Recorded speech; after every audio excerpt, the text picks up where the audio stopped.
All right, we're back. We got Riley Flanagan, very good friend, very good comic, fucking all around fantastic fucking dude, man. How you doing? That was such a nice intro. Thanks, dude. Dude, I mean, it's the fucking truth. You're a good guy. You're a mensch, man. Thanks, dude. But so we were talking about you recently got sober. Oh, yeah. Today's day 22. 22, man. Oh, yeah. And you're feeling a lot better. I'm feeling 22, dude. You feeling? How old are you? What are you? 30? Yeah, I'm 30. Oh, okay, probably we're like the same age. Yeah. Nice, dude. Hell yeah. And yeah. you're doing the AA. Yep, dude. I'm working the steps, man. I'm doing the program. I'm starting step work today. Okay. Yeah. Yeah, today's day 22. I was gonna post. I've been posting songs on my Instagram story. I have like a whack white girl. Yeah. You're like, I stopped drinking, but I started sucking dick. Dude. Yeah, dude. I posted 18 by Khalid, and I got flamed by everybody I know. I saw it, and I know the song, but I was like, I didn't know what was going on. But I like posting songs on stories. I do that all the time. Fun, it's just something nice. It's like, hey, here's new music. I mean, it's always nice to get new music. Yeah, and I'll bump if people who I like and I know have good music taste. Like if I see it, I'll listen to it. Yeah. But I've also been posting it because, dude, I don't want to say I'm dumb, but I keep kind of forgetting how many days it's been Since you got sober? Yeah, because it's that thing where it's like, okay, I got sober on a Saturday. That's a wild day to get sober. The worst day to get sober. I went to I remember I was at my second AA meeting, and they were like, they're like, who's counting days? And I was like, this is day 2. And afterwards, someone was like, what, do you have like a wild Friday night? The worst Friday of my life, actually. Basically, yeah, it's just like, oh, it's Saturday. It's such a bad day to get sober. I should have just done Sunday. Yeah, at that point, you may as well just like, how much more can you fuck up? Exactly. I might as well just be like, all right, I'll try tomorrow and see how it goes. But like, there's this thing where, okay, so you know how when you're like, oh, it's been a week, right? Yeah. I don't know what it is with counting days, but that's not the case. Like, it's always a day off. Does that make sense? Like, I got sober on a Saturday, and then today is a Saturday. But Yeah. today's my 22nd day sober. Okay. Which doesn't make any sense because it's been 3 weeks. Yeah. So it should be my 21st day sober. That's what I would think, yeah. But it's not. You know, I have trouble with that with months. Like when Yes. someone's like, "Oh, we've been together 6 months," and I was like, "Wait, hold on. Is it 6 months? Like, let's say we're doing January, February, March, April, May, June. We counting January, or is it January to February, February to March? Because then you're 5 months. Yes, dude. It's day or it's thing to thing or just thing. Yeah. And that fucks me up. And so by posting songs on my Instagram story, I remember how many days I'm sober. No, dude. Whatever it takes to remember. That's what you got to do, man. So if you see my Instagram story today and it's 22 by Taylor Swift, it's because Oh, you're literally picking songs with the with number. the day. Yeah. I just thought you liked 18 by. That was your 18th day. So, oh my god, dude, what the fuck are you gonna do? There's not songs for every number. I know. Michael texted me and he was like, "What are you gonna do on day 3,194?" I was like, "I don't know, but I have day 3005 already picked out. That Childish Gambino song." Oh, I know that song. Yeah. Yep, so Wow, holy shit, dude. That's a fucking wild. There's got to be I mean, there's so many songs out there. There's got to be numbers for everything. yeah, but eventually I'm gonna start posting songs that I've never even listened to. I'm gonna be And like, they're gonna be like, "Wow, this is like sitars and shit." He's like, Riley really loves this sober thing. it's gonna be like 40 days. I'm just gonna post like the Noah Ark story from the Bible on day 40. That's probably more efficient. Yeah, doing like less songs and doing more. Like yesterday, I could have posted like the movie 21. You know, That's a good one. 21. I forgot that's that blackjack movie. yes. Yeah, be sober and then post about a movie about a gambling problem. Dude, I went to the casino sober already. What casino? I went to a bachelor party in like the Poconos. Okay. Like week 2 or 3 of being sober. Mhm. And we went to the casino. And That's awful, dude. Oh, it's just not. When you lose money, because you're always going to lose money, Yeah, you never win. and you're drinking, you're like, all right, I'm going to go get another drink. You know what I mean? But when you lose money and you're sober, you just sit there and you're like, my money's gone. Like, what do I? Well, what do I guess kill yourself is the next thing. I got to go hang myself in the room. Yeah, there's no appropriate way to handle losing a blackjack hand when you're sober. No, and it's not, and it's not as exciting to win. I feel like when you're sober, It's really not. It's not. you're like, all right, I got a little dopamine, but that's cool. It doesn't feel the same at all. And if you win like a big sum of money, like your first instinct is, we need to get fucked up now. Yes, drinks are on me. That type of Exactly. shit. Yeah. I do it, and I'm like, oh, I guess rent will be easier to pay this month. Still pretty miserable, but it's fucking. You guys want to get the restaurant over there, the Guy Fieri restaurant? I'll buy the apps, man. That's about as good as it gets. Get a sizzler plate, man. Yeah, so there's definitely like things that I'm realizing, because I did a sober stint already. Yeah. How long did you do? I did 3 years. Oh, that's right. You and I spoke about that. When I got sober, you came up to me and you're like, hey, man, like, I respect what you're doing. You were one of the few people that were like very, very supportive because I was like, yo, I just can't. I need a fucking break.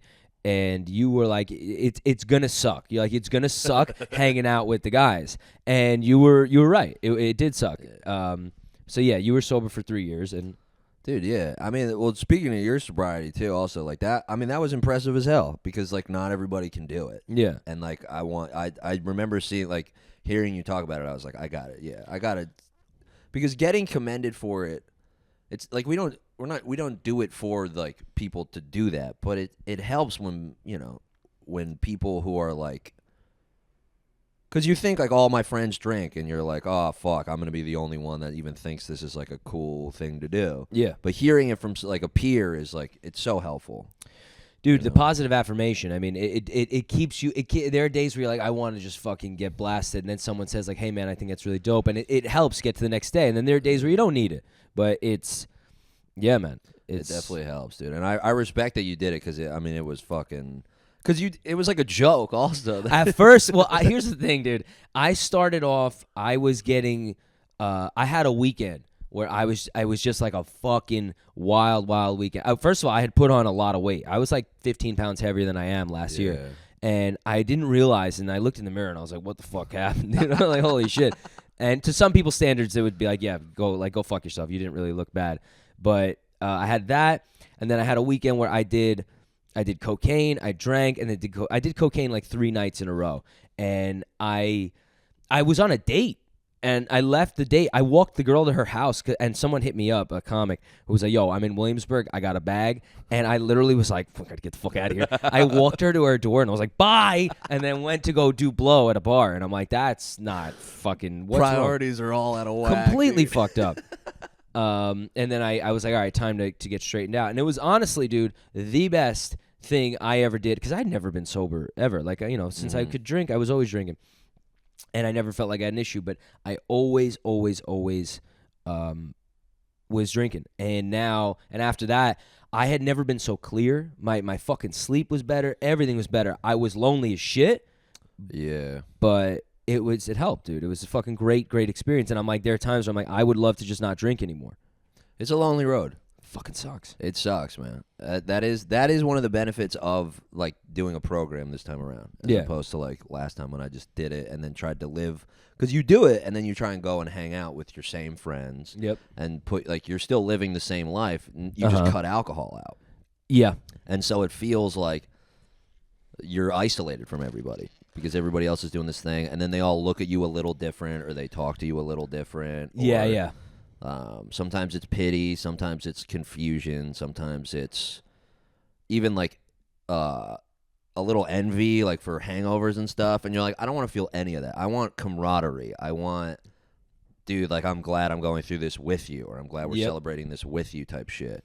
And being sober around people who drink, you don't feel that anymore. And then you get those people who are like, dude, like, come on, just fucking have a drink. It's like, yo, that's not helpful, man. Peer pressure. Yeah. Like, there's little to no responses or dynamics you can have with your drinking friends when you're not drinking. Yeah. That make you feel as good or anywhere close to as good as you would have felt when you were drinking with them. You know what I mean? Of course. And so that is hard. And so doing a program this time around is so helpful because it's like I go to a meeting and I'm surrounded by people who are doing the same thing, you know, who are trying to be sober. And like I meet people close to my age, and you see that there are avenues to like have a good time when you're sober. Not that I can't have a good time when I go out and shit, but like, you know, it's different. Of course. So the program is helping. It's making it way less lonely this time around. So I'm trying to do it right this time. I told you this before with the programs that I'm very weary of like what goes on there as far as like, because some of the guys like you didn't destroy your life, you know what I mean? Like you may feel like it's like crumbling, but you're still like, you got a job, you don't have fun, crazy shit. Whereas a lot of those guys have lost absolutely everything, and they think that you're in that same place, and maybe you are just on a different threshold, and that's the part where they're like, hey man, you can't fuck up. Whereas like, I'm not saying if you had a drink it wouldn't be the end of the world. I mean, it would fuck you up in the sense of like, why couldn't I stick with this? Yes. But it wouldn't be like your entire world has fallen apart again. Would it? Agreed. No, I know what you mean. Like, it's not, I didn't lose like my license. I didn't lose my family. Like, I didn't go to jail. Yeah, nothing is court ordered. Definitely not. I feel like me specifically, I caught, like my father was an alcoholic. My aunts and uncles, like I didn't know that. Yeah. Okay, so you have the gene. Yeah, I got the gene heavy, dude. Yeah. Riley Flanagan, dude. Yeah, I mean Flanagan. That name alone comes with alcoholism. It was like the rock at the center of Ireland, and they engraved Flanagan on it, and they were like, you will drink and will not be able to stop. And they cast a spell on my family, and I was like, oh, shit. Okay. Yeah. But like, it's in me, but it's very like, yeah, I could go have a drink right now. And the fallout would be that I would just drink all day and, like, probably, you know, just do something stupid. Yeah. Not to the level of, like you said, I didn't fuck up my whole life.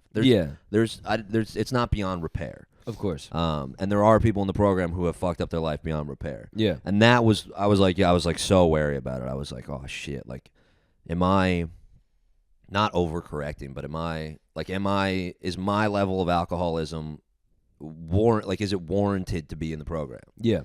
And that was a huge question for me, because I felt like, you hear some stories and you're like, I'm nothing compared to that guy. Like, I shouldn't share. I like feel ashamed that I even think I have an issue. Yeah. And then you hear other people who have stories that are really similar. And they're like, no, I just like, I couldn't stop. And it became unmanageable, and the main thing is that they had a desire to stop drinking. Yeah. And so there are people like that, and it makes me feel like I am welcome. I'm welcome in the program to do it. But I know what you mean. Like, there's the wariness of like people being like, so like, would you fuck up? Yeah. And you're like, well, I said something mean to a girl at a bar, and it's like, oh, really? Well, I killed my family. Really?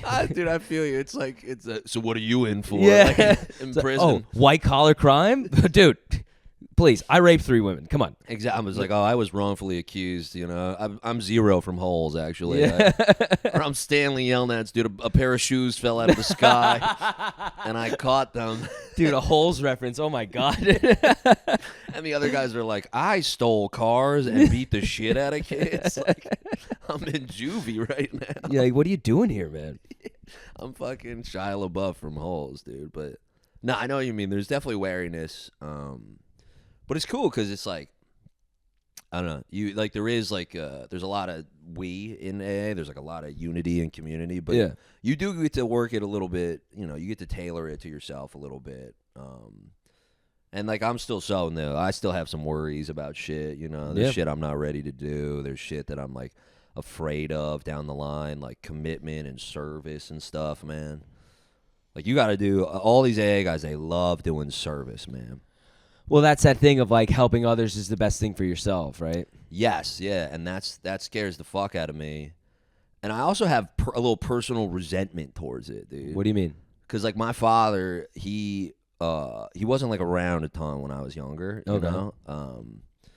And he like would spend a lot of time. He worked a lot, which, you know, like, you got to work and stuff, and I get that. But he also spent a lot of time helping AA dudes. Oh, really? Yeah. And so it was kind of like you got a family, but you also are helping other people. Yeah. And I knew that. And so, like, it's weird. I had, like, a little bit of a resentment towards, like, well, like, why weren't you helping us? yeah, something like that a little bit. And so that kind of is really an odd scenario. You piece of shit. Look at you helping everybody else.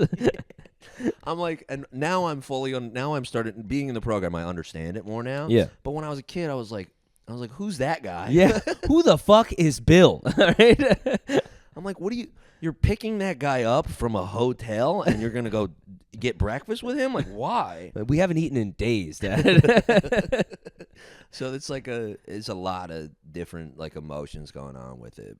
But that's good, though, to work through that shit, because it's like, there's clearly some, like, that's therapeutic. I mean, that will make you a better person. It'll make you more understanding of where your parents come from, because a lot of times when, you know, with family especially, like, a lot of people sit and they let that shit eat away at them of, like, my dad wasn't around or my dad did this, rather than going, like, all right, my dad was also growing up, as you know, and figuring out what the right thing to do is. And sometimes you go the wrong way, the right way. And you got to understand that every day is new for them as it is for us.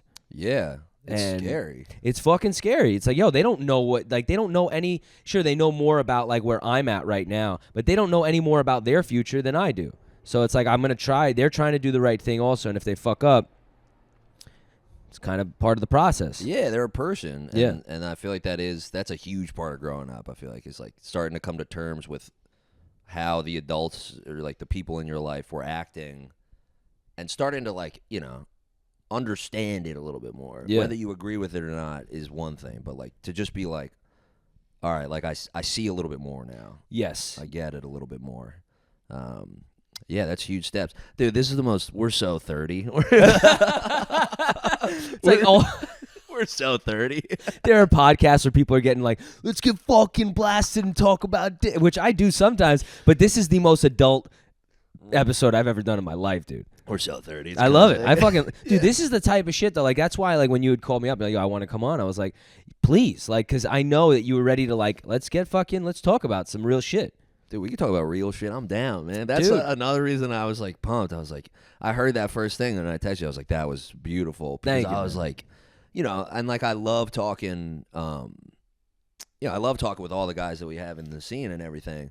But I was like, all right, me and you are gonna go. We're gonna dive. The thing is with the comics, dude, everything is surface. It's like, if you even try to get deep, they're gonna be like, "What are you, fucking gay?" And it's like, yeah, a little bit. Can we maybe, like, can we talk? And it's like, no, we're not gonna fucking talk. I want to kill myself if we do that.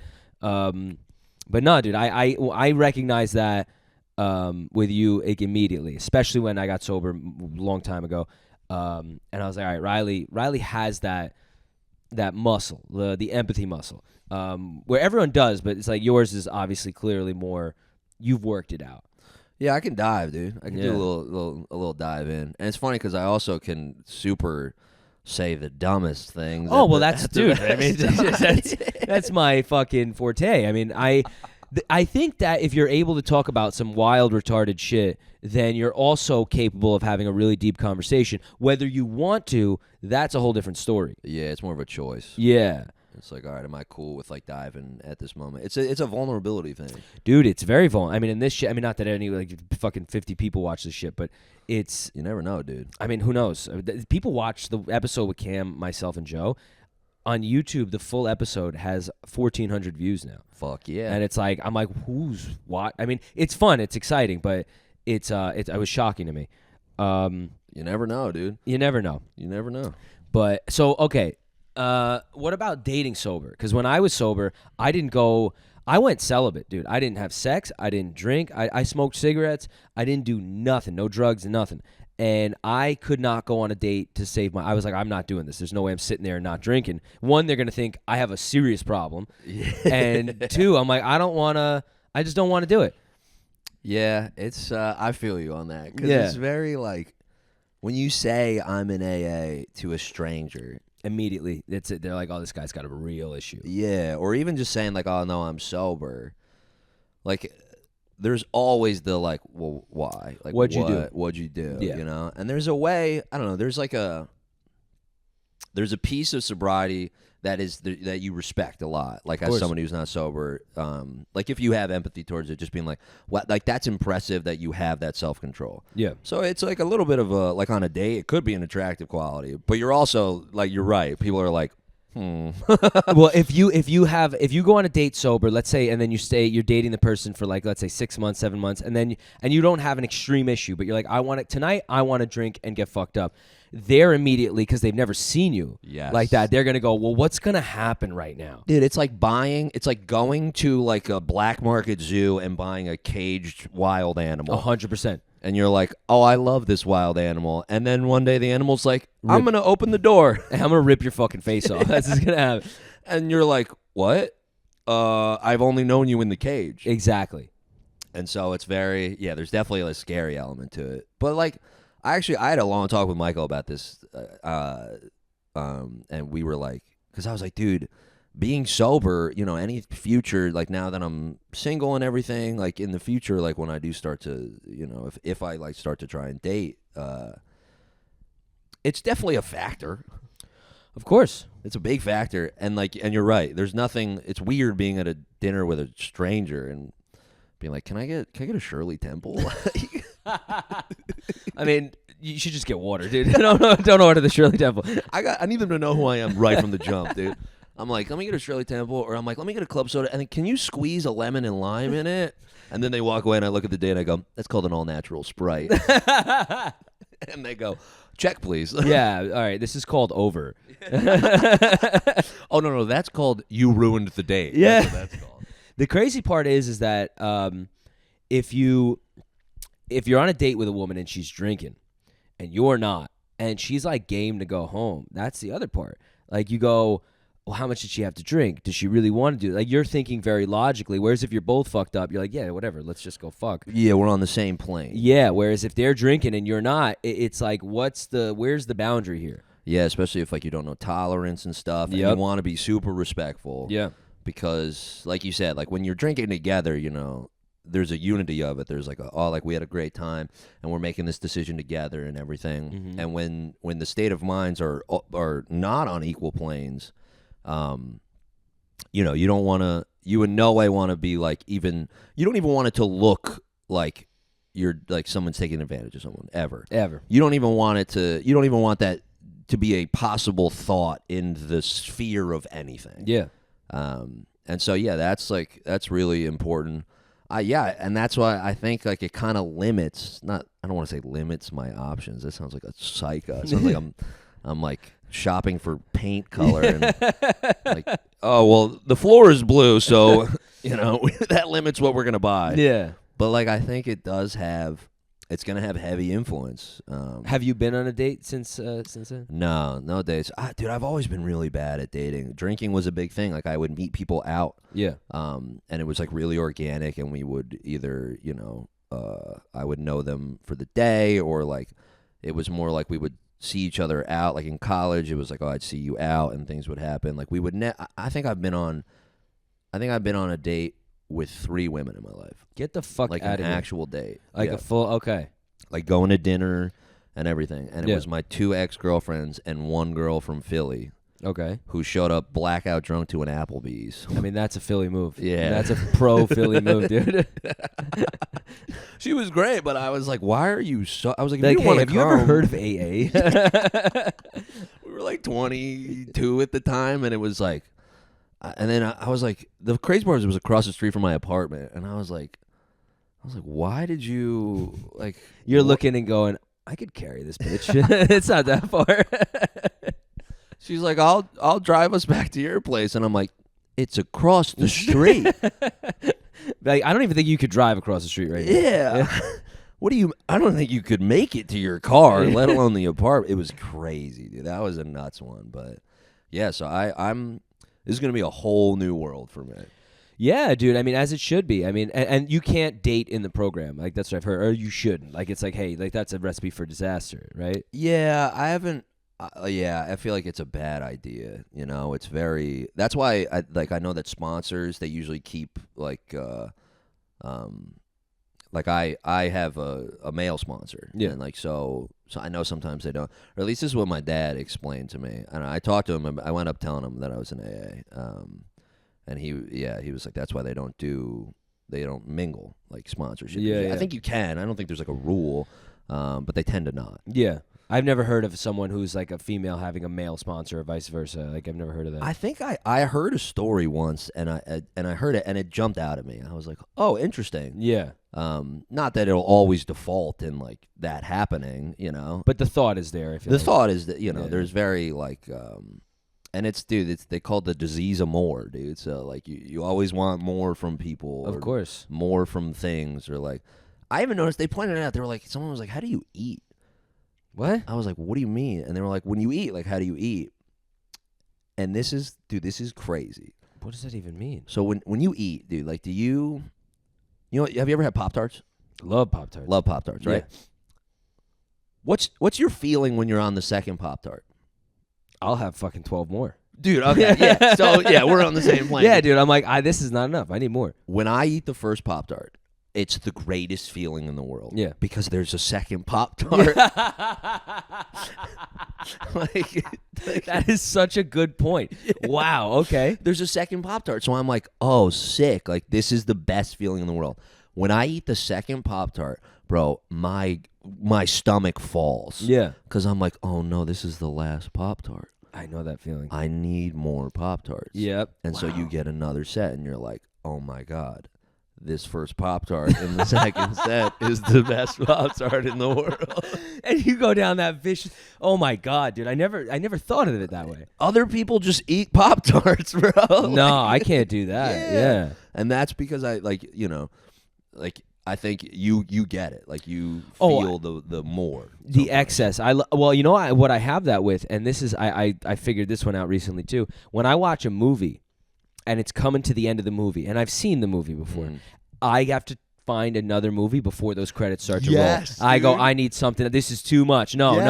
And I got it, and then I get a new movie, and I'm like, oh, okay, thank God, I'm back to. Because we're so bad at things ending. I keep saying we. I don't. No, I'm not do. calling you an alcoholic. No. It's true, man. I had that realization not too long ago where I went. I always knew it, but I would run back to things from my past a lot. Those were things I like, whether it was a girl that I really loved or just things. I'm a very nostalgic kind of person, and I realized recently a situation I had, and I went, oh my God, like it was kind of the closure was happening, and I went, I can't say goodbye. Like, I don't want to. It's like that thing of like, we should still be friends. Everyone knows that doesn't work. No, it's just like you can't separate. You can't. And it's the idea of something ending. And it's like, oh no. But really, the normal way of looking at it is like, well, that was really great. And I've worked. I'm still working it out always. Of like, whenever I start to feel that way, I got to go, no. This is the exciting part, because who knows what's going to happen now. Yeah. But that end is like, I can't deal with things ending a lot. It's really hard because you want more every time. Yeah. It's like, no, more. Yeah, I want another drink. More. I want. This night needs to keep going. Yes, I need another one, and more so than you. Like when somebody suggests it being over, It's like, ooh. What do you mean? It's like, you fucking buzzkill, get the fuck out of here. Yeah, and it's like, oh, you don't want. What do you mean you don't want another drink? Or like, what do you mean you don't want to keep going? Like, what do you mean? Like all this stuff, and it applies, like you said, in different aspects of life, relationships, just like things where it pops up and you're like you don't notice it until you notice it, and then you're like, oh, I just keep asking for more, dude. Like, what the fuck? Well, it's funny. So you quit the drinking, and I am now on day 2 of no Instagram or like any social media, and oh, dude, I'll tell you. So I told you I'm hungover today. I had a night. I got home. I got home at 4:30 in the morning. I haven't got home at 4:30 in the morning in a very long time. Respect. And I was like, all right, I woke up at 10 today. I still went to the gym. I did what I had to do. But normally I'd wake up, I'd scroll through Instagram for fucking, half an hour, and then I would feel awful. My dopamine's depleted. I'm already fucked up from, yesterday. And today is day 2 of no fucking social media. And the last 2 days, I didn't deactivate because I was like, you know what? Let me be as far as like I could still get views and do all that shit. Yeah. Delete it off my phone. I don't check it. I don't have any notifications, nothing. So to me, it's not there.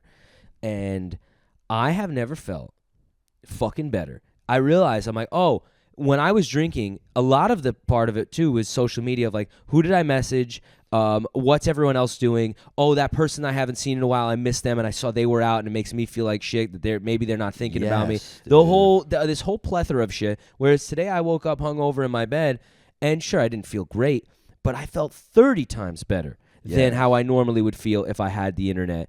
I've been just so much more fucking present. It's crazy. Which is sick. Respect, dude. Honestly. Big respect for doing that because it's really hard. It's fucking, dude, we are so brainwashed. Like we're not enjoying any moments of our day or our nights because we're constantly, I didn't check my phone not once last night. It was great. Which is very impressive. And it's also, I mean, how funny was it when I'm sure that moment happened where you looked around and everybody else was. Oh, yeah. I went and I looked and I was like, well, I don't have anything to look at. And I'm like, all right, well, I guess I'll stand here for a minute and kind of just enjoy this. Wild, dude. And you're like, I'm present, but nobody else is. So like, what's the difference? It's basically it's the same exact fucking thing, but you feel way better afterward. Way better because you're just kind of sitting there and you're like, oh, okay, like everybody else is doing their thing, but like I'm here, I'm at this bar, or I'm at this club, or wherever I am. Like I'm present, like you said. Which is super impressive because we can't do it, especially in comedy, bro. Oh, it's so, dude. You know how many people hit me up and like, what are you going to do about your comedy videos? And I was like, is that more important than me killing myself? Like, I don't get it. Dude, we're just farm animals, bro. Dude, just keep going until you dance, kill monkey. Keep fucking dancing. What do you mean you're going to stop?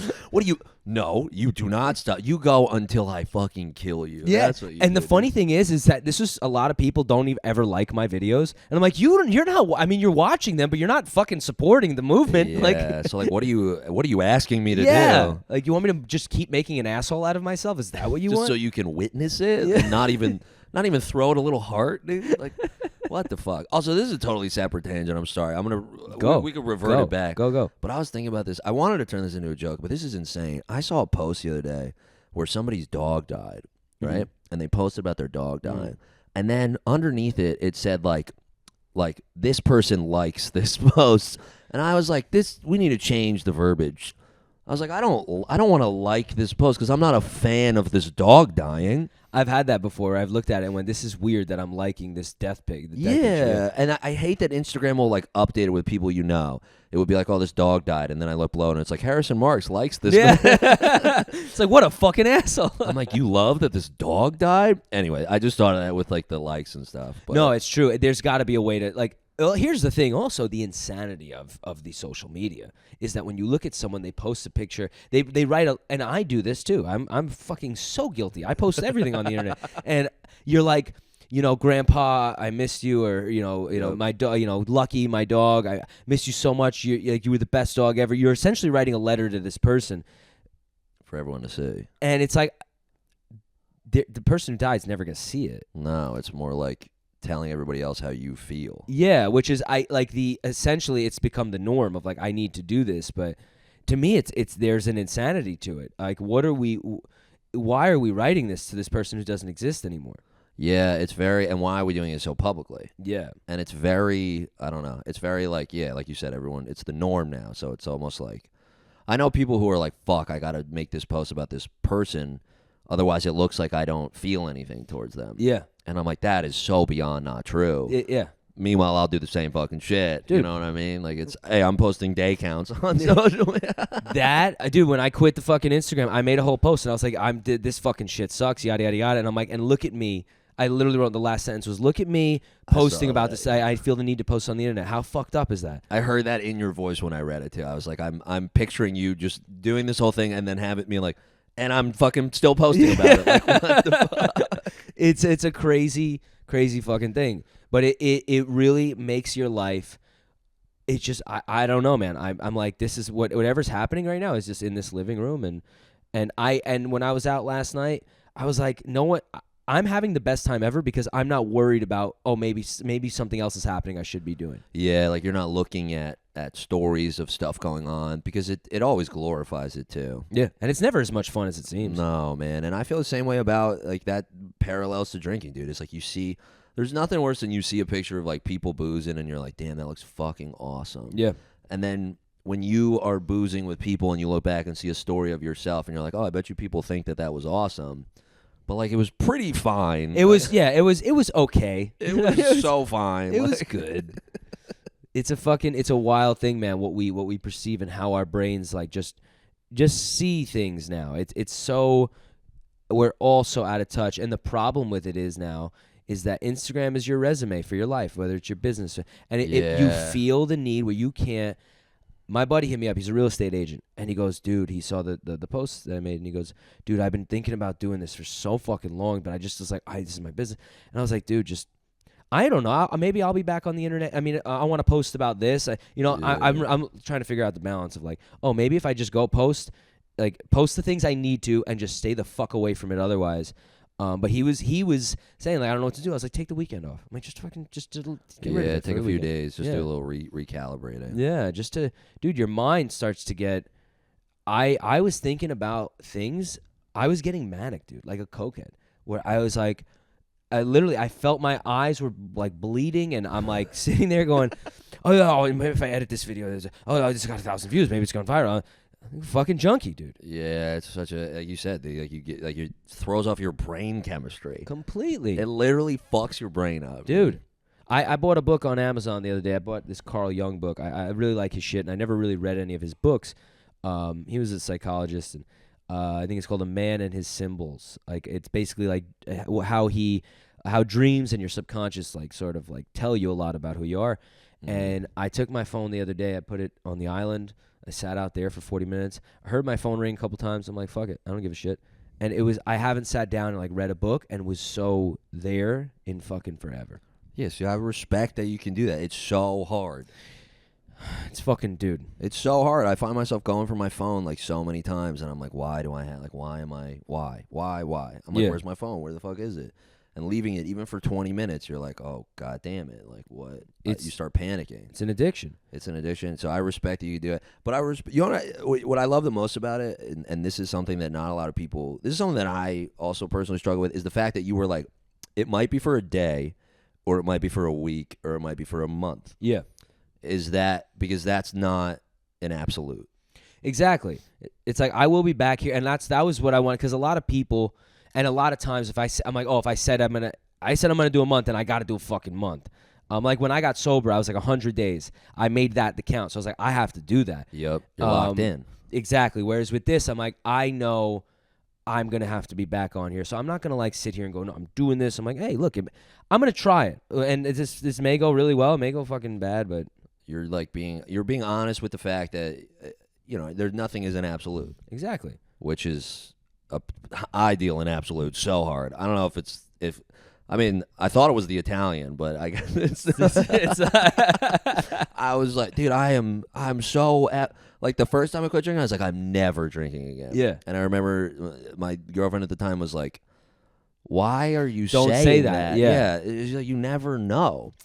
And I'm always of the belief, I'm like, it's such a problem. The balance, like you said, the balance doesn't exist. It's it's tough. I'm like, I'm never doing this ever again. And not a single time. There's no chance. I want it. No, because I feel so emotionally, I feel so much emotional conviction in the moment, which has its pros, that can be really fun. But it's also, I'm like, I will never do this again. It's not feasible, dude. It's just not feasible. It's also because I watched anime growing up, and they always make fucking vows, and like a kid will be like 5 and he'll be like, this is my dream and I'm gonna work at it, and he does it for 20 years and then he does it, and I'm like, that's sick, I want to do that. Well, there's romance involved in that. It's romantic. Yeah, you love you're in love with the thing you do. Yeah. And so I'll be like, I'm never doing this again. And then a week later, I'll be like, why did I say that? You know, I want to do it so bad. I had friends who did. I used to do that all the time, and I'd be like, dude, that's it. And then the next week, and then people. The worst feeling is when someone comes up to you and goes, dude, I thought you weren't doing that. It's and the you're worst. like, fuck, dude, fuck. He noticed. It's the worst because then everybody's. It's not boy who cries wolf, but everybody's just like, your conviction is zero, bro. Yeah, it's like you can't commit to shit if you're gonna say that. You can't commit, and like, why would I ever listen to you? And I'm definitely at that point. There's people in my life who are like, I'm like, dude, I will never. Michael took a video of me when I was drinking really hard. There was a moment in like the last 3 months where I was like, I have to stop. And he took a video of me where I was like, my name is Riley Flanagan, and I am declaring that I will be sober until this date. He took that video. I was drinking 2 days later, and he walks in. I don't remember where I was, but he walks in. I was like having a beer, and he just shows me the video. I was like, God damn it. You motherfucker. Because I just, like, in the moment, I'll have so much fucking, I'm like, this is never happening, and I feel it so strongly. But it's an emotion, so it changes. Well, dude, I'll tell you this, man. Everything I said I would never do, everything in my life, I ended up doing. Yeah, and it's almost worse. When I turned 30, I had like this fucking. I was writing down a lot of thoughts. I was like, oh, life is changing, and I was like, everything I said I would never do, I ended up doing, and I went, all right. That was kind of a turning point where I'm like, I just don't know what the fuck I'm gonna do. I really don't. And today, I am very AA oriented in the sense of like how I think now, where I go, look, today I am not gonna do that shit. Yes, it's a 24-hour goal. Yeah. 24 hours is like today I will not do this, you know? Yeah. Or you say like, please, like, do not help me not do this today. Yeah. Like you go one day at a time. Exactly. Yeah, dude, I think, yeah. You have that specific trait where I feel like you have a very solid understanding of yourself. Took a while, bro. I still am trying to figure this shit out. I don't know. I mean, again, it's because we're fucking 30, dude. Dude, yeah. it's a weird. Everybody else is like 25. Yeah, a lot of the guys. Yeah, you and I there's an understanding like where we kind of like nod. We're like, I get it. Dude. Yeah, I get it. It's like you kind of start to figure stuff out, and you've done the rodeo enough times where you're like, Oh, dude, when I hear like the 22-year-olds talking about love and shit, and I'm like, and like how they fucked up and what they're gonna do, I just go, I'm like, oh, dude, you're gonna deal with this like 7 more times. Yeah, like, you have no idea. You're gonna just be up Shit's Creek. And it has a little bit of impact on like bits and stuff, man. Yeah, because there's a sense of authenticity that needs to be there, and so when like a young person gets up and says they're in love, I'm like, I don't know, dude. Like, if you say so, fine. But so everything after that, I'm like, I'm not all there. Yeah. But if a young person gets up and they're like, I'm young, I have no idea what love is, I'm like, yeah. So it's like a self-awareness thing. Of course, I'm man. like, fuck yeah, thank you. And now I will listen to everything you have to say. And yeah. then they're like, and so my dick. And then I'm like, God damn it. Well, that's fine. I do that. Dude, I have, that's the thing I appreciate on stage more than anything is someone kind of just going, and I think you do it and I do it where there's this sense of like, this is what you got. This is what you got for the next 10 minutes, right? This is, I don't know what the fuck it is. And I'm like, I don't know who I am. Whereas there are people who come up, and I know it's an act to a certain extent with everything, but you see some guys and they're like, I don't know. They have a different, you could see them go, all right, now I'm going to put this mask on. I was myself right before I walked on stage. I'm going to put this on. Yep. And now and we're like, oh, dude, come on. Like, I'm not listening. Yeah, take it off. Yeah. It'll help. Yeah. It'll only make people more interested. Yeah, I think, and I think that's like how do I phrase this? My blood is all black coffee right now, so your heart's about to fucking. It's not even like I think my heart is just used to it by now, but it's just funny because like I feel my veins swapping blood cells for black coffee. That's good, man. That's good. That's Trader Joe's right there, dude. It's really good. I love black coffee, dude, because it rips you. It does, dude. I have 3 shots of espresso in my coffee every morning. Wait, you put 3 shots of espresso in an already existing coffee? Or yeah, you put I go to 7-Eleven, I get the 3 shots, and then I fill the rest with coffee and a little bit of half and half. Dude. It's the most diabolical shit. That's great. I was like, oh, so it's an Americano. Nope, it's not. It's not. Because that's 3 espresso and then water. And then, no, yeah. This is full on drip coffee and 3 shots of espresso, and I'm like, we got to get today done. Dude, you know what that is? That's a Jaeger bomb, but with 3 shots of Jaeger. It's a 9 to 5 Jaeger bomb. Dude. Yeah, that's what that's called. You gotta start. Can I get a 9 to 5 Jaeger bomb? You want a what? I want a drip coffee with 3 shots of espresso in it. Wake up, fucker. Let's go. Come on, Starbucks employee. Fucking let's see. You never heard of a 9 to 5 Jaeger bomb? Well, now you have. Yeah, dude, coin that. But I want to ask you. So, and tell me if if you don't want to talk about this, we'll cut it. But so you were in a relationship for quite some time, and you're not anymore. Yes. Yeah. It was a long time. 7 years. 7 years. Yes. And it ended. Yes. And now you're sober. For a minute there, I remember when you told me things were over, you were drinking quite heavily, and I remember talking to you, and I was like, hey, man, maybe I wasn't telling you to go AA because I didn't realize the extent of anything that was happening, but we were talking, I was like, hey, maybe just get sober for a little bit to reevaluate.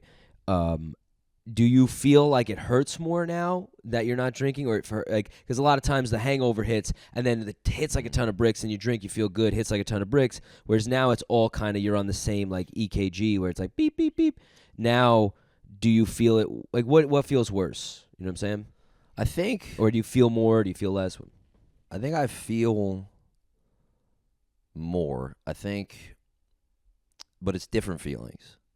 Because when you're drinking, I feel like, at least for me, my emotions are very, very high and very low. Yeah. So I felt things very strongly or not at all. Yeah.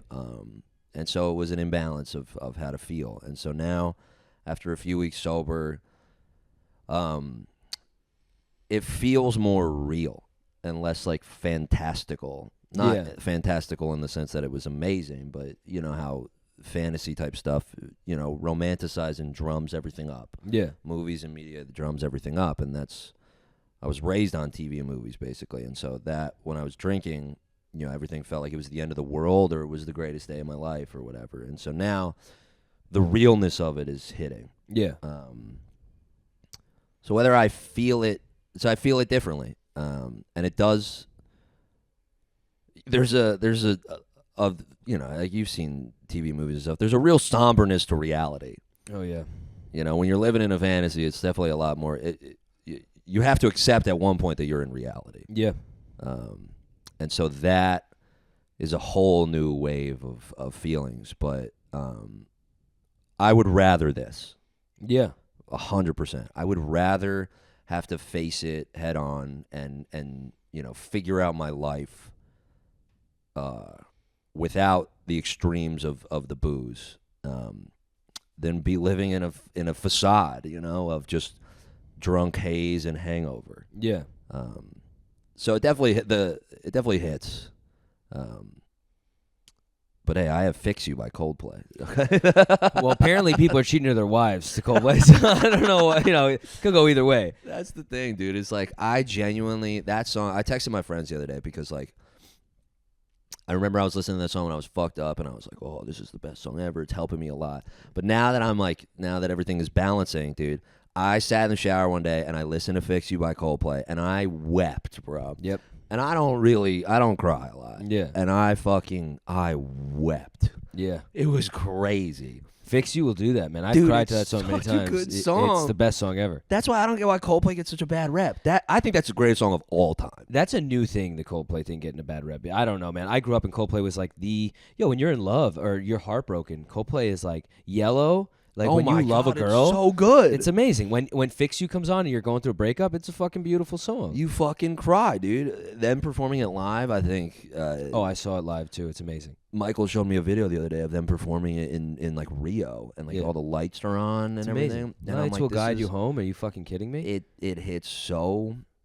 I can't listen to it a lot because it'll get me to a place where I'm thinking about real sad shit. Yeah, it's very. I think it's the best song I ever made.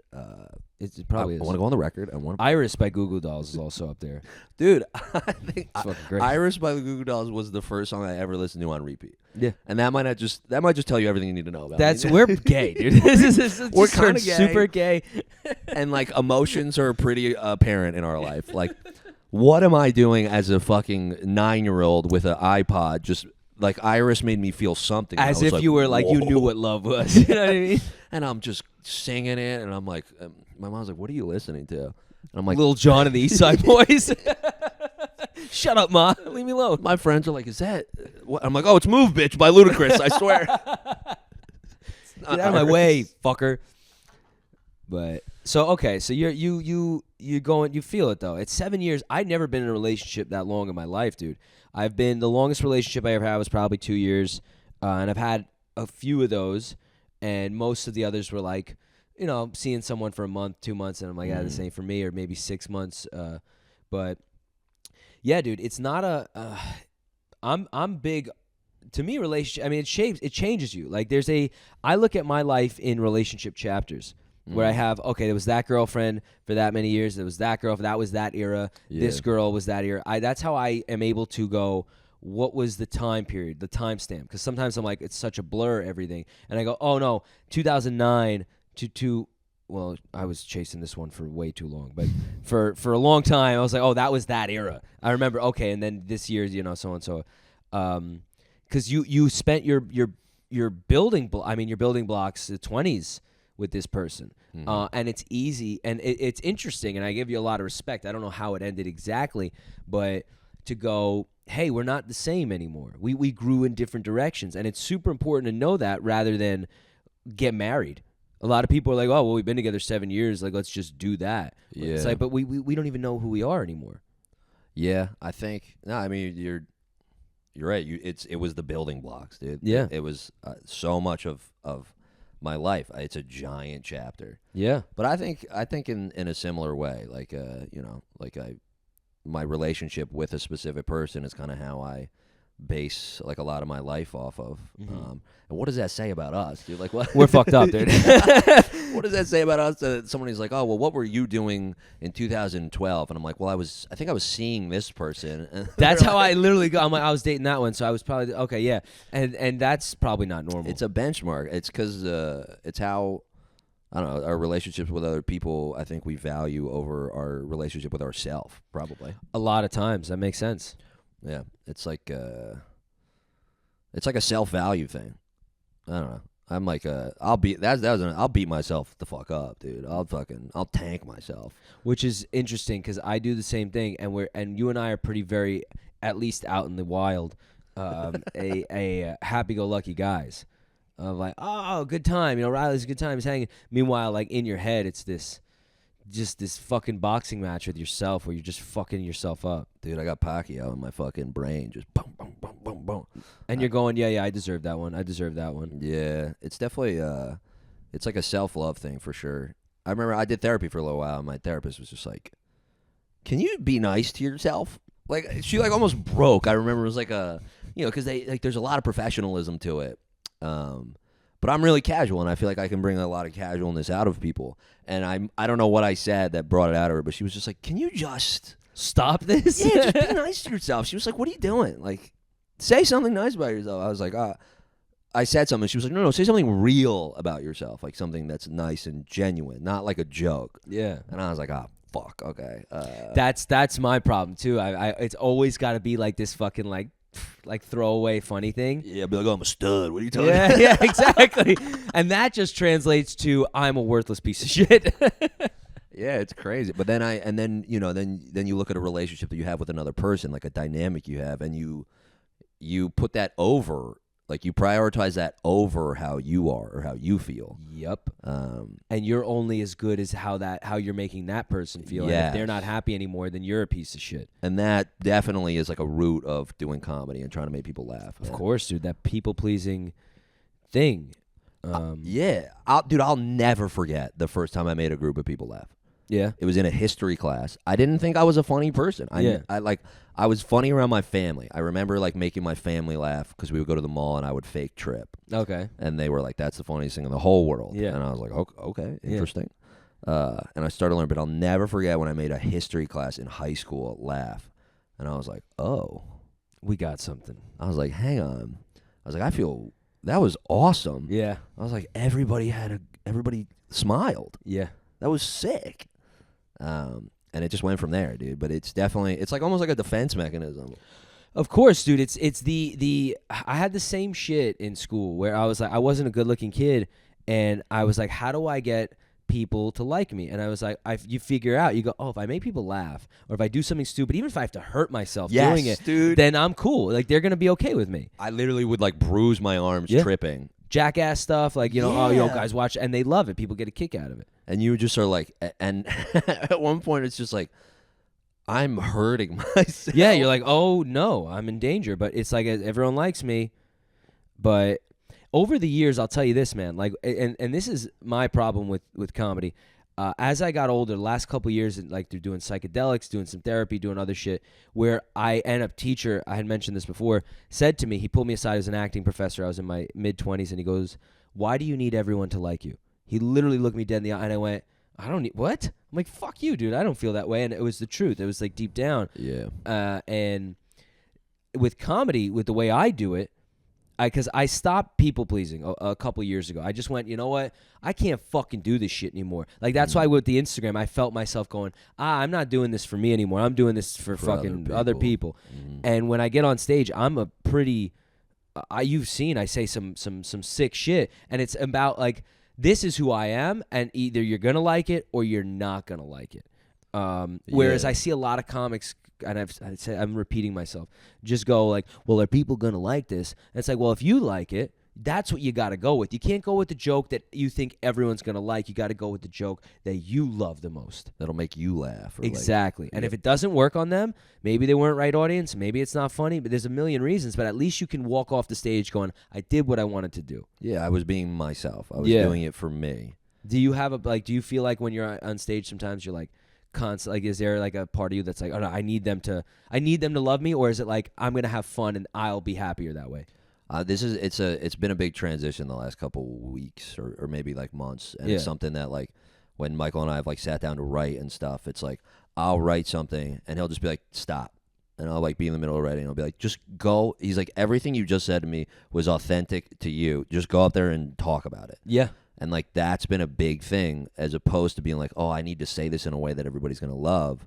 Now it's like, no, I'm going to do it from myself. Like, I'm going to talk from my gut and just say how I feel, like, for myself. Yeah. And people will hopefully enjoy it along the way, you know? Yeah. But I think that's one reason that I, like you said, you're like, you'll go up there and you'll say some wild shit. But I respect it coming from you because I know that you're up there.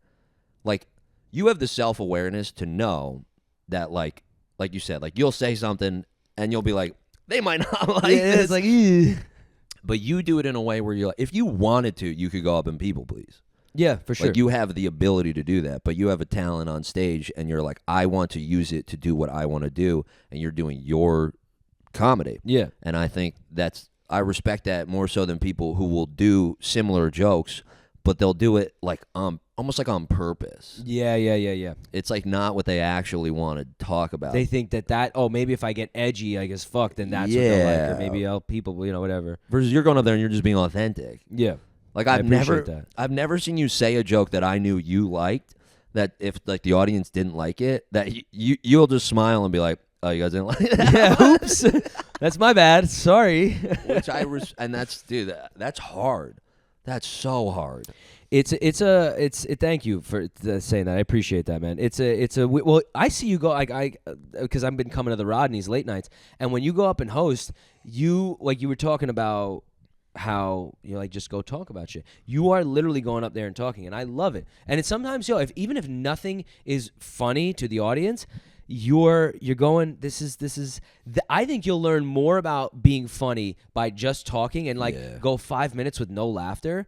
You get more from that than hitting that thing. You know what I mean? 100%. I don't love doing material when I host mics, because it's like when I'm up top, like when I go first. Yeah. Once you're second, you're kind of everyone's greased up. It's like you're hosting, but you're kind of you're another comic on the lineup. Exactly. Versus when you go up top, it's like, hey, like what's the temperature of the room? Like, what's the energy like?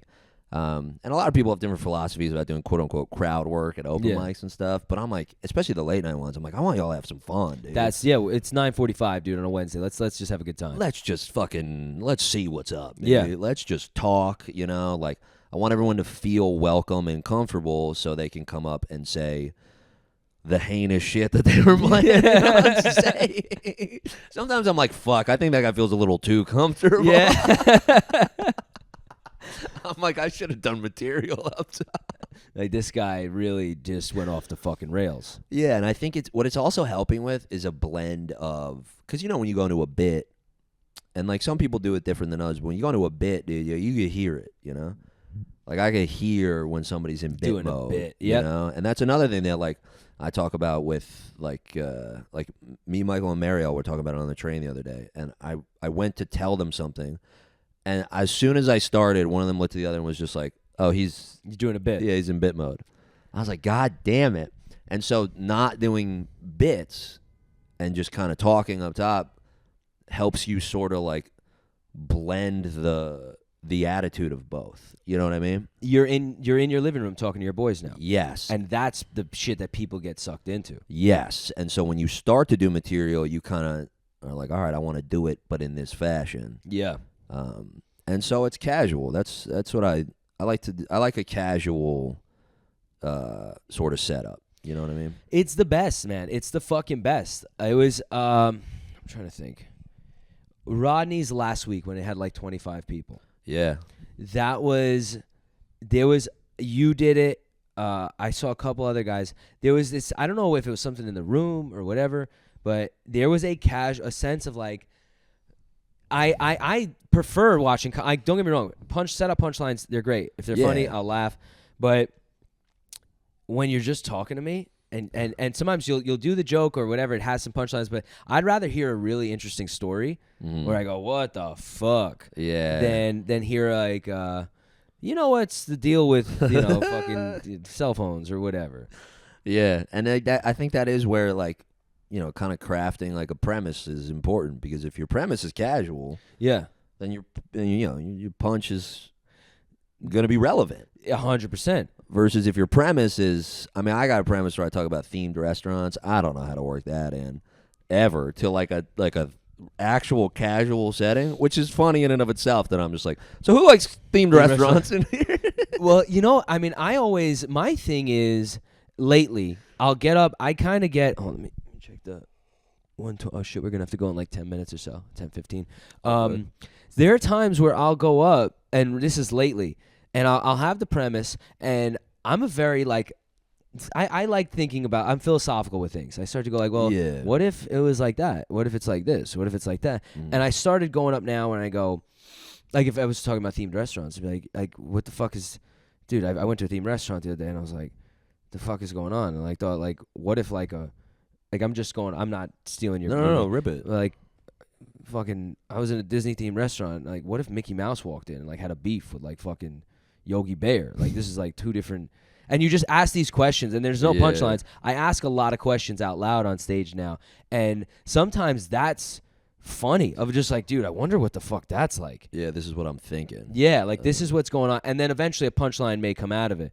But there's that casual nature of like, I have no idea how to make this casual, but if I just ask you and talk to you as a friend of like, dude, like when you're super high and you're talking to your buddy and you're like, yo, what if like a fucking meteor hit right now? And you're like, oh, that would be wild. Like we would have to, where would the fallout shelter be? Like, I don't know, dude. What's a fallout shelter? You know? Be like, do we think Munchies would be open still? Yeah, exactly. It's like, oh, like you go down this rabbit hole, and I think that's how I had the whose cock is this thing. Yeah. Where I was like, whose cock? And I was high. I was sitting outside on my balcony, and I go, well, whose is it really? It's like, oh, fuck. Maybe that's it. Yeah, fuck, it's yours, I guess. That's how I got no conviction in this. It's yours now. I love that joke. I think that's so funny, dude. Yeah, I think, no, I'm with you. I think I ask a lot of questions too, dude. Yeah, I've noticed that. And it's really fucking helpful. I ask a lot of questions, and sometimes, like, it's because I'm not, and it's like it's something I have to work on because there is a balance to it. But like I remember one time I have a joke about like being like a divorced dog dad. Yes, I remember that. I love that. It's fun, but like at one point I remember I was at like an open mic. I was like, do you guys know what a divorced dog dad is? Yeah. And afterward, I was like, why the fuck did I ask them that? That's so specific. Yeah. That's too specific. You know what I mean? It's like the questions are fun until you get to a point where you're just asking them the premise of your joke. Well, that's the difference. Rather than just going like, so like I got divorced recently and she got the kids and like by kids I mean The it's dog. a fucking dog because it's whatever. Or I'm like, who has a dog in here? Yeah. Boom. It's like that type of stuff. But yeah, I like asking questions because, and I could shoot myself in the foot sometimes. But the thing is, it's just a part of who I am. Like I want the audience. I don't want to perform for the audience. I want to be not a part of the audience, but like, yeah, I want to perform. But it's like, I don't know. I want y'all to fucking feel like you're a part of this. Well, you're technically the brain or the heart in this body that's in this room, and there may be the fucking lungs, and that group is the liver and the kidneys. But if you're the heart, you're pumping blood to everything. Yes, and you're keeping this body alive, and god damn it, riffing some stuff is so fucking fun, dude. Like, I love it. It's I love like, it. It feels so authentic in the sense that I don't like crowd work where I'm like, what do you do for work? I like crowd work where I ask them my thoughts. I did a show at Eastville like 2 weeks ago. It was a show called Guys Night, dude. And this guy, dude, he packed Eastville. There was 80 people told me there. that, yeah. It was awesome. Yeah. But I asked these questions, and there was one guy who kept raising his hand and being like, me, and like not a lot of other people were. And I made a comment on it. I was like, that guy's the man. Like, this guy, he gets everything. Yeah. And then I closed with my themed restaurant medieval times joke. Yeah. And I was like, who likes themed restaurants? And I looked right at the guy who kept raising his hand, and he like did something so funny. And I went to the audience, the rest of the audience. I was like, guys, the guy who's been saying yes to everything just went like this. He just went. And everybody died laughing because it was so unique to that experience. Yeah. Versus doing a joke I've done so many times. You know what I course. mean? It added its own authenticity. Because the fact this guy was like, yeah, me. And he was like, yeah, me. And then that was the one thing where he was like, no, no, I'm not going with you. he was like, I don't like themed restaurants. And I'm like, oh, Jesus.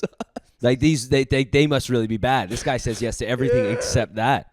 And it was so fun. And I was like, that was so specific to that audience. I'll never be able to replicate it, ever. That's the beautiful part about comedy and live performance. It's that moment that you'll never get that moment. And like, that's why a lot of times comedy doesn't work on the internet, like the stand-up clips, because you had to be in the fucking room. You had to feel it. It's funnier when you're in the moment. Some things need to stay there. Some things need to stay on stage and in the room. And I love that, man, because that's always been the best part about being funny is that my brain does the work on the spot. Yep. You know what I mean? And I just kind of, you feel it in the moment, and nothing sounds more authentic than an authentic moment. Nothing.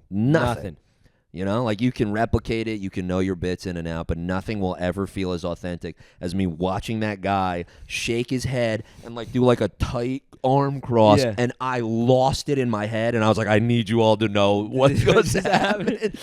And sometimes it's not going to work. Sometimes like what you think is funny in the moment, you won't be able to portray. But fuck, I'll take the 7 misses for that one hit. Fuck yeah, dude. 100%. I'll take them. It's worth it. It's like the best. I don't know why I thought of this. Of like in a very dire situation of like where everyone needs to be serious and then someone just rips a loud fart. It's so funny. It's so fun. Like that moment. It's like this. That's authentic. There's authentic. It's unreal. Yeah, because you can't force yourself to fart. If you do, you'll shit. but you know what I'm saying? There's something about that. Oh, it's such a and it's just like it's a moment that's unique to everybody in the room. Yep. And I mean, what's funnier than sharing a funny moment with someone? There's nothing better. There's nothing better. That laugh that you like when you think back on a relationship, and like there's sometimes your brain will do the slideshow, and that one thing of like where you were laughing at the thing that you thought you'd forget, 10 years later, and you go, holy shit, like I remember that exact moment, and it was like the most unimportant thing at that time. Yeah. And it becomes such a important memory that you on your deathbed will have that. You'll remember that and go, you store it. Yep.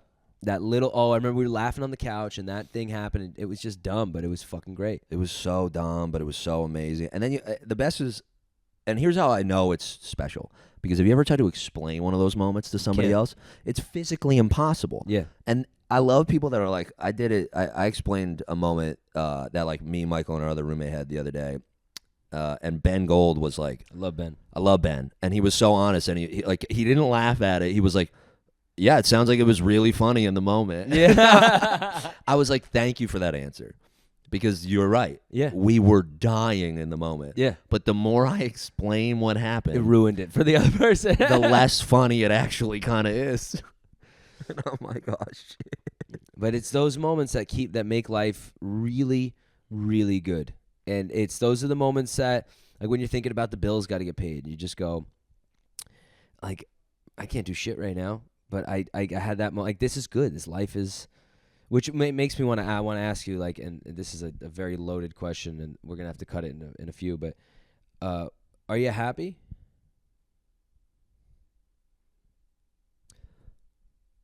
Yes. Yeah. Okay. I'm happy, but I'm happy. I'm sad, like with a lot of stuff going on, and it's heavy. Yeah. But I think you could be happy and sad at the same time. I've been struggling with that my whole life, dude. Yeah, I think that there's a lot that you could be happy about. I mean, sitting here with you talking about like the shit that I love to do, like it's great. Yeah. And there's gonna be a moment after this where like we're gonna drive up to the city, and then I'm gonna be alone on the subway, and like sadness might wave over me. Yeah. But like in this moment, I'm happy. Yeah. And I'm pumped about that. That's a good way to put it. It's like happiness is a moment to moment thing. It's not like a blanket thing of I'm always going to be happy. No, and that's fine. Yeah. You just it's a sense of resilience. Like if you just keep going, yeah, you'll find happy moments for sure. And it's cool to just, like you said, it's cool to share these authentic moments with people. And I love that I get to go on stage and just say stupid shit. That's like really fun, man. And like, I like that I listen to Coldplay songs and cry in the shower sometimes, dude. Like, I like that I've like broken down over the last couple months and been a disaster. It all is leading to to good shit. Even if it doesn't seem like it. So yeah, also it could just be the black coffee talking. Like I could crash in an hour and be like, I'm gonna kill. I actually I sprinkled some Percocet in that. I was like, I recognize this feeling. Why do I feel so good right now? Yeah. Oh my god. I was like, I've had back issues for like a couple months. I could do a backflip right now, dude. I'm like, Jesus, what is in this? He said this was Trader Joe's. Trader Joe's, man. That's I dose everyone up on the podcast so they can open up. Dude, I feel like it. I feel like I swear to God, I was telling a story on this and I blacked out. And then I blacked in. I was like, am I still telling this story? Like, what did you're going to leave here like, I was sober, but I don't remember what I said to him. Literally. Fuck, we're going to get in the car and I'm going to look at you. I'm going to go, was there a moment where I just wouldn't shut the fuck up? No, dude. You're great. There are certain people I've had conversations with, and it's just like, it's like pulling teeth, man. You're like, come on. Like, let's just have a fucking conversation, dude. Say words. Say words. Some people expect shit to be like, I mean, the way that this is formatted is not an interview. It's like we're just chatting, and like, maybe someone will relate to this shit, and that's it. Yeah. I mean, it's the aesthetic, dude. The couch. I've been in this lean back position for an hour right now, and it's cool. Dude, it doesn't feel like we're doing a podcast. At least I don't feel like it. Maybe because I'm used to it, but no, I'm with you. It feels like we just sat down with mics and a camera, and like, it's also like no headset too. It's like, it's pretty freeing. There's something about a studio sometimes where you go in and you're like it's two different vibes. Like I love to doing Cam's podcast because Cam's podcast is, I love Cam, yeah. I love Cam, and it's the aesthetic, and I like that this is a different aesthetic. Yeah. And so it's cool. And that's another good thing about knowing all these people in the scene, dude. It's like people do podcasts and shit, and you're just like, it's a different experience. It's a whole different experience. Totally, man. It's fucking great. And I know everyone has a podcast now, but it's like it's cool to hang out. It's just like that's another thing of like, hey, we get to hang out and talk shit, and what's better than that? Yeah, and it's like I did Hartman's podcast, and like me and him had not like hung out really one-on-one, and it was a nice time. I was like, oh, this is a good time. He's a very misunderstood person. He's a really good guy, but you look at him, and if you take him like just how you see him, it's like, Yeah, there's a lot of like surface level stuff, but I like having that one-on-one conversation was, it was really nice because like we hadn't really had that, and I agree with you. I think it's like a misunderstanding, but I'm like no, like you're a good dude. Yeah. Like there's lines that he won't cross. He drove me fucking nuts a couple weeks ago with a bit he was doing, dude. Which one? He like just pretended to be fucking like handicapped and like talking to me like I was like he was like, hey, why we? And I got so mad at him, dude. And I feel bad because like he kept doing it, and at one point I remember he was like, it's too far gone, like I can't stop. Yeah. And I was like, no, you can, dude. Yeah, but you don't want to, bro. You're not fucking handicapped. Oh, dude, but it was crazy. I got so mad. I was having such a bad day already too, but I went to Fear City one time and I saw a dude go up and he was like this in a suit, full suit, and goes up and guys, he's doing this. And I'm looking, and he walked in like that. And I was sitting there, and I'm watching him. And he starts like putting the mic in his mouth while he's talking and licking it. And I'm like, I start going, what the fuck, dude? I was like getting like I'm like, what the fuck? Like, come on, that's disgusting. Because in my head, I went, he's faking it. This guy ain't real, bro. I'm like, this is the best acting I ever seen. And and he gets off stage, the whole thing, because he kept doing like literally like that. And he gets off stage, and I go up like two people after him, and he goes and sits in the back, and he's still in fucking. Mm-hmm. And I look at him, and I go, and I got a lot of shit for this because other people didn't say shit. And I said, I don't know if that's the best. Like, I don't know if you're actually handicapped. I said, or if that's the best fucking acting I ever seen. I said, but I don't buy it, bro. And that's a really crazy thing to say when you don't know if someone's actually handicapped. Yeah, dude, you were like, this is how I feel. I'm dying on this. I'm like, yo, fuck that. And I'm like, and if I'm wrong, I apologize, but I just don't fucking buy. I know retardation when I see it, and that ain't it. That seems like fake. Dude, and I'm imagining you like following this dude for days in the city, be like, I'm gonna catch him. You want to know something? I found his Instagram. He's not mentally handicapped. No way. And I got shit. People were just kind of like, damn, dude, how could you go up there and do that? And I was fucking right, dude. I was fucking right. I'm like, this motherfucker had me feeling like a fucking asshole. Yeah, dude. You're Mr. Crocker from Fairly Odd Parents. You're like, he has fairies, dude, and I know it, and nobody believes me, but he has fairies, bro. I fucking believe in fairies, and that guy has fairies, dude. Dude, it was one of those moments. And like kudos to him. I mean, just stay in character. Like, you want to do that? Fine. I have no problem with it. But like, I would have broke, dude. What? I would have broke immediately. Yeah, I can't do that. I mean, it's almost like doing blackface. It's just touching blackface. Yeah, but you can't break blackface. No, you can't. You just gotta. If you're sweating, you'll break. Oh my god! Did you use cheap makeup for blackface? You can't do that, dude. If you're gonna do it, you have to use like heavy duty. You got to go to the beach, dude, and get a good tan. It can't sweat away, bro. That's so funny. But yeah, man. That's. Is there anything you wanted to touch upon that I didn't hit? No, dude. I was just. I'm pumped to be here. Thank you for having me on, dude. I fucking seriously. I love you, man. You're a wonderful dude, a great comic, and when I saw you going through it, you were one of the there are people you see going through it, and I'm like, all right, like I like you, but I don't, But with you, I was like, yo, hey man, like, truly, like, if you ever need a friend, you ever need to talk, I'm here. I support the fucking sobriety thing. I really like. I'm very like impressed by everything that you do, man. Seriously. Thanks, bro. I love you too. Fucking, you're the man. And you want to give the socials or? Oh, sure. My socials are. What's my social security? No. I'm at Riley and Flanagan. You ever Raymore and Flanagan, the furniture store? Oh, that's really smart. Yep. Well, quick story. I moved out to LA for a little while, and I had a big group of people at like a production meeting. I was a PA on like a reality TV show, and I was like, this is gonna kill. They're like, Riley. I was like telling jokes, and everyone loved it. And they were like, Riley, what's your email? And I was like, you guys are gonna love this. It's Riley and Flanagan. Nobody laughed. No, fucking LA idiots. But I was like, why is no one laughing? And they were like, what is that? I'm like, like Raymore and Flanagan. And they were like, what is that? Dude, apparently it's regional. I had no idea. Raymore, what's an East Coast thing? Yeah, I had no idea. Yeah, so I know exactly Raymore. Yeah. Did you like LA? Nah. Fucking awful. How long were you there? 6 years. Holy shit, dude. That's a long time. Yeah, it was a long time. Yeah, man. East Coast. I'm an East Coast kid. I figured out, and Well, you're from Jersey. yeah. So I'm glad to be back, dude. Yeah, it was tough. And What they what didn't years get my were you job. there? 2017 to 2022. So 5 years, I guess. Again, that's the thing. Is it 5 years or is it 6 years? Who was I dating? Was it 2017 to 2018 is one. No, Oh, it's 2017 is 5 one. 2018. You see what I mean? That's why I have to post it on my Instagram story because otherwise I won't know, dude. Oh shit, dude. So Riley and Flanagan, and then Bowl Cut Comedy Show. Me and Michael co-host the show. Michael Fleming, another really great comic, a wonderful guy, just a happy-go-lucky motherfucker. Yeah, he's a good dude. He's also been helping me out a lot, and so shout out you fucker.